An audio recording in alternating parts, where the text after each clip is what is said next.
Ever wondered what gradient boosting and ensemble learning is? Pondered how this machine learning technique can be harnessed to predict and analyze complex patterns and structures? Well, buckle up. Today, we're diving deep into the world of gradient boosting. To understand gradient boosting, a good starting point is ensemble learning. It's a technique that involves training multiple models on the same dataset and combining their predictions. Think of it as a group of experts, each with a unique perspective, collaborating to solve a problem. This combined effort typically results in more accurate and robust predictions.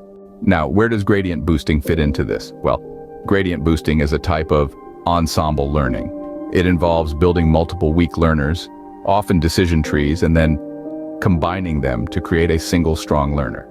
The catch, though, is that these models aren't built in isolation. They're built sequentially, each one learning from the mistakes of its predecessor.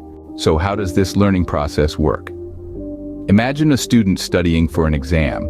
After taking a mock test, the student reviews the mistakes and focuses on the areas where they performed poorly.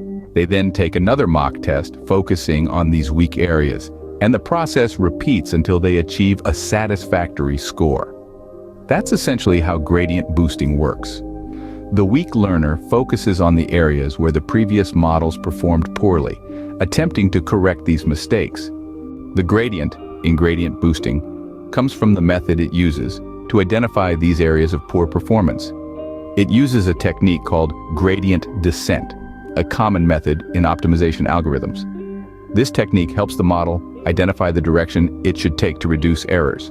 To summarize, gradient boosting is a powerful technique in ensemble learning. It involves building a series of weak learners, each one learning from the mistakes of its predecessor, to create a single strong learner. It uses the method of gradient descent to identify and correct areas of poor performance, resulting in more accurate and robust predictions. Remember, it's like a team of experts, each one learning and building upon the knowledge of the others. Each model in the sequence brings its unique perspective, contributing to a more complete understanding and prediction of complex patterns and structures. That's the magic of gradient boosting. It's a continuous journey of learning, improving, and predicting, making it a powerful tool in the world of machine learning and data science. So the next time you encounter a complex prediction problem, consider gradient boosting. It might just be the solution you're looking for.